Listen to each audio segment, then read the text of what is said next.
นน้ำตาน้ำหลั่งมาใจอุราเปื้อนต้มยืนสั่นหนาว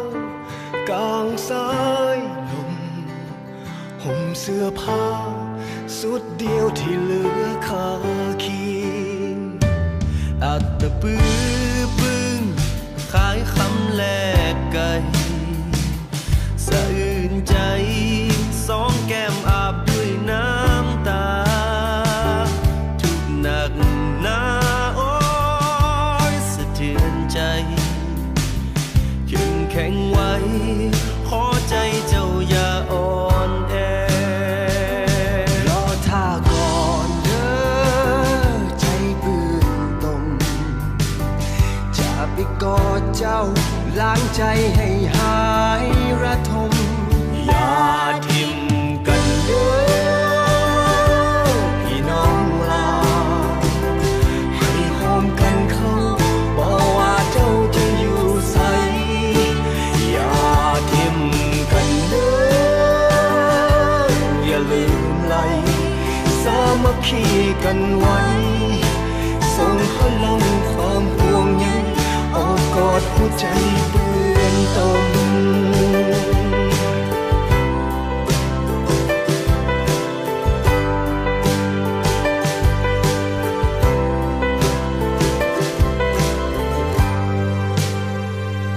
จงอุ่นใจ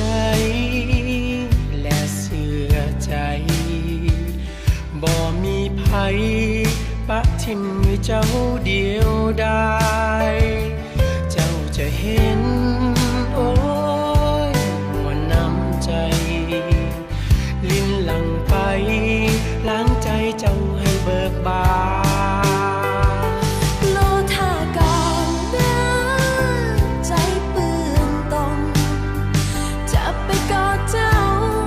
ล้างใจให้หายระทมอย่าทิ้งกันเด้อพี่น้องลาวให้หอมกันเข้าบอกว่าเจ้าจะอยู่ใสอย่าทิ้งกันเด้ออย่าลืมไหลสามัคคีกันไว้ส่งพลังความห่วงใย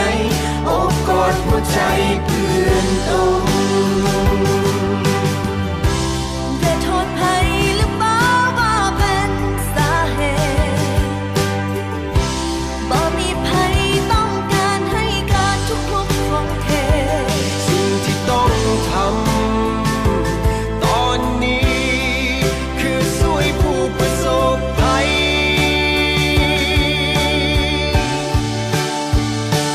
รอท่าก่อนเด้อใจเปื้อนตมจะไปกอดเจ้าล้างใจให้หายระทมอย่าทิ้งกันเด้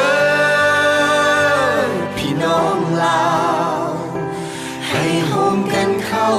บอกว่าเจ้าจะอยู่ใสอย่าทิ้งกันเด้ออย่าลืมไหลสามัคคีกันไว้ส่งพลังความห่วงใยอย่าทิ้งกันเด้อพี่น้องลาวให้หอมกันเข้าบอกว่าเจ้าจะอยู่ใสอย่าทิ้งกันเด้ออย่าลืมไหลสามัคคีกันไว้ส่งพลังความห่วงใยโอบกอดหัวใจเปื้อนตม